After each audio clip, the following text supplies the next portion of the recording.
this is going to be the best or worst decision I've ever made. Let's hope it's the best.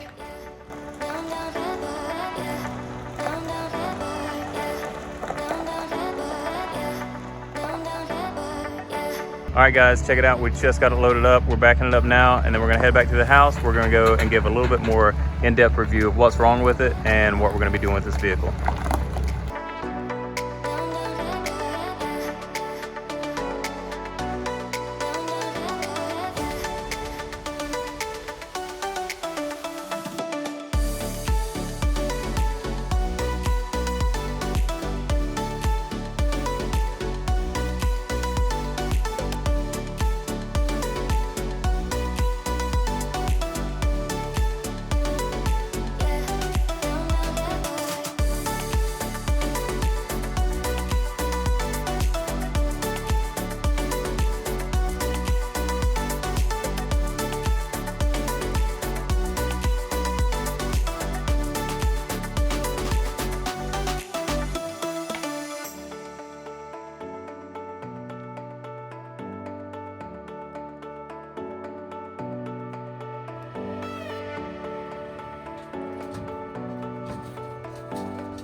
All right, so this is a 2000 LX470, the 4.7 liter V8 engine.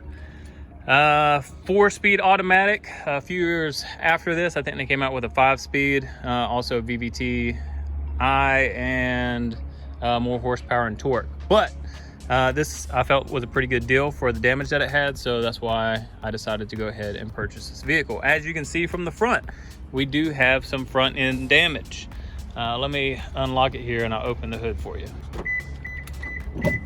This is where a majority of the damage is. And this is the reason that this vehicle was a total loss and salvaged. We got this support brace here, and that basically holds the front trim and then also mounting points for the lights, which we do have new lights. They already came in. So we will be taking this off. AC line got cut, so we're gonna have to find one of those and replace it. But as far as the rails here, they're still nice and straight. Even though the bumper can be saved, we're actually going to be getting rid of the bumper, and I have an aftermarket bumper on order. It's actually back ordered. I don't know how long that's going to take, but it is on order, so we will be replacing that at some point in time. Oil cooler, this obviously got damaged, so I think it could be salvageable, but we're not even going to mess with that. We're going to go ahead and replace it.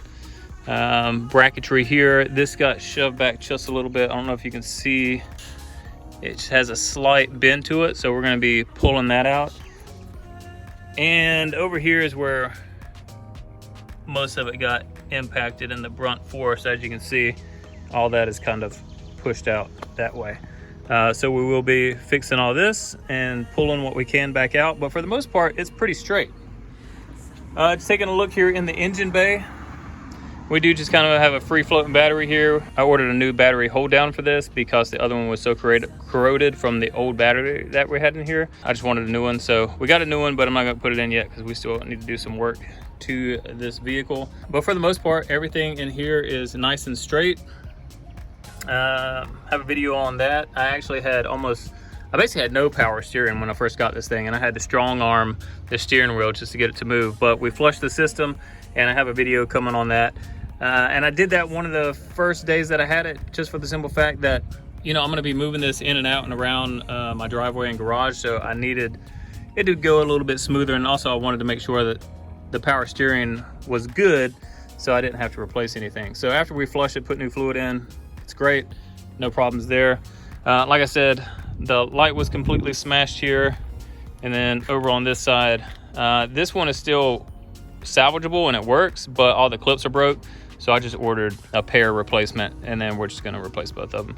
And then this bracket right here is a little bent, and again, that's the one that runs all the way across. So whenever that comes, we'll bend this back out and then just straighten it up.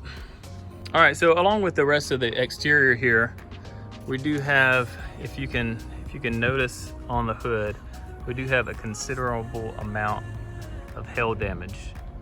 It's just all over the place. And then if we go up here to the roof, again, you can see that, and that's dirty back there, but there's just hail damage all the way back.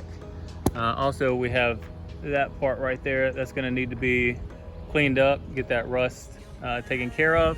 I am considering spot painting some of this stuff and doing some blends, so we'll see how that goes in another episode. But yeah, let's just do a quick walk around the rest of the exterior of the vehicle, and I'll show you what the interior looks like. So for the most part, besides this panel right here being a little dented in, it's pretty straight. I mean, for, you know, a 21-year-old vehicle, it is not bad at all. Now, this vehicle has been in multiple accidents before this person had crashed it, but from everything I can see, the repairs have been pretty good.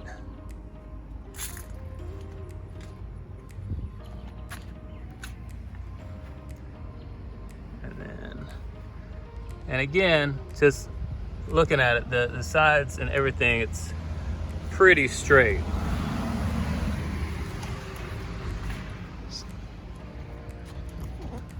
All right, so let's take a look on the inside of the vehicle and kind of show you the condition there. Oh, also right here, you can see all the protection has come off across this trim. So we're also gonna sand that down and probably just paint it like a matte black and get rid of this rust, make it look a little bit better. All right, moving into the LX. Door panels still look pretty good for being 21 years old.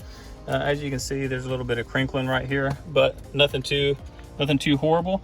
Also, with the power switch here on the driver's side, if you guys know anything about how to reset these, all the other ones work and the driver's side works, but I can't control the other windows from this switch. I bought a brand new switch, already replaced it, and it did the same exact thing. So from what I've seen, there is a way that you can reset it. If you guys know, definitely let me know in the comments below. As far as the driver's seat, we have already ordered seat covers for these. So we're gonna be taking all the old leather off, and we're gonna be putting brand new seat covers on the front. And then also here in the center console, and then also over here on the passenger seat.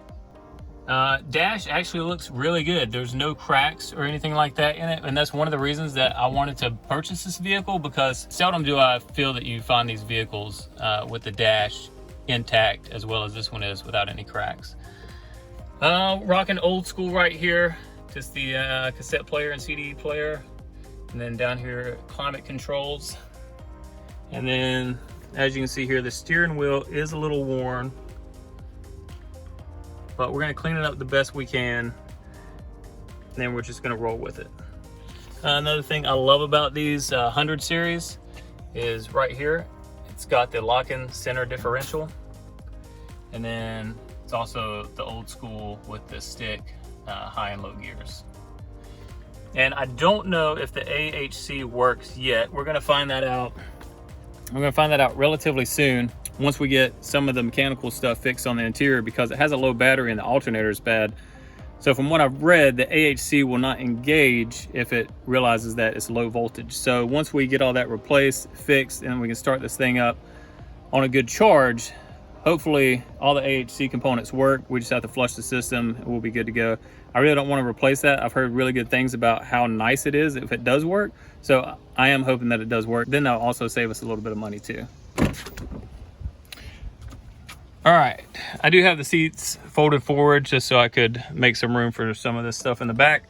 But the back seats don't look that bad. We're gonna keep them original. We're just gonna clean them up really good, leather condition them, and put some protectant on them. And then when I had purchased this, the third row seats that should have gone here and on the side, they were already gone. So I think the salvage yard probably took them, sold them, and I mean, I can't blame them for that. Make a little bit of profit. I would have done the same thing because I wasn't going to keep them. One of the cool things that my kids thought about this vehicle is it actually comes with a Sony DVD player, and it works. And I don't know when this was installed or how old it is, but it does work. And now they want to take trips in this vehicle because it has entertainment. What else? What else is there to say? The underside of it looks super clean. Once we get under there, start doing some stuff, I'll show you, but it's like almost no rust whatsoever. Actually, I don't think there is any rust. I mean, it's been a Southern vehicle its whole life. It spent most of its time in South Carolina and Georgia. So yeah, no snow, no salt, nothing like that. So that's an added bonus. So the plan is to fix the issues that are with the engine, which, like I said, is basically the alternator. We're gonna do timing belt service on it, put a new serpentine belt, new tensioner, new spark plugs, valve cover gaskets, because I don't think these gaskets have ever been replaced, and the amount of oil that is caked on the side of the manifold is just ridiculous. So we're definitely going to get that done. After we service the vehicle, get it running, we're going to fix the front damage, get them to come out, inspect it, give us a thumbs up on the safety, and then after we're finished with that, we're going to get it on the road and we're going to start driving this thing. So I have checked into getting wheels and tires for this. Probably going to stay with these 16s. I actually like the design. I'm in between whether if I want to stay the factory size, which is 275/70 16, or go up to, I think it's 285/75 16, which I think is a 33-inch tire. It will take a 33-inch tire. I'm just not sure if I want to go there or not yet. And also, I don't know if it's in the budget. We'll do a whole price breakdown whenever it's complete, but I am trying to stay within a budget. And obviously with these kind of builds, like, you can just go crazy with the things you want to do. Eventually I am going to do an overland kind of build with this. For you guys that have been tuning in for the Xterra hasn't gone anywhere. It's right here. But if you can see in the back here, the GTI is actually getting sold, and it is leaving today. So that was my main commuter car. Now the Xterra is going to fill that void. There's still going to be modifications coming on the Xterra. There's still going to be maintenance videos on the Xterra. So yeah, it's not going anywhere, and I'll probably be buried in the Xterra whenever I die. So it's not going anywhere at all, ever. And this new vehicle, since it's already been salvaged, it's already been beat on, and we're not trying to make it a concourse kind of vehicle. I think we're just going to start overlanding this, you know? And as long as everything works properly after we get it completed and it's a reliable vehicle, I think we can do a lot of trips in this and have a lot of fun with this vehicle and see what it's capable of. As you know, the Toyota Land Cruiser, the 100 series, which this is based off of, huge reliability and durability for these vehicles, and I'm hoping the same with this one. I bought this not because of what it is right now, but of the potential that it has to be. I'm just really hopeful that after we get everything done, get the tune-up done, get the repairs completed, it's just going to be a great vehicle, and we're going to have a lot of fun in it. If you guys have any questions about the build or the vehicle or anything whatsoever, please leave them down in the comments below. Or if there's anything that you would like to see specifically done on this LX, definitely leave those in the comments below. Don't forget to like this video. Share it with your friends if you have Toyota Land Cruiser 100 series or LX enthusiasts. And then if you haven't already done so, subscribe to the channel, because we're going to be doing a lot of stuff on this, a lot of videos coming out on this. I think it's going to be super fun. So come along for the ride. And as always, thank you for watching.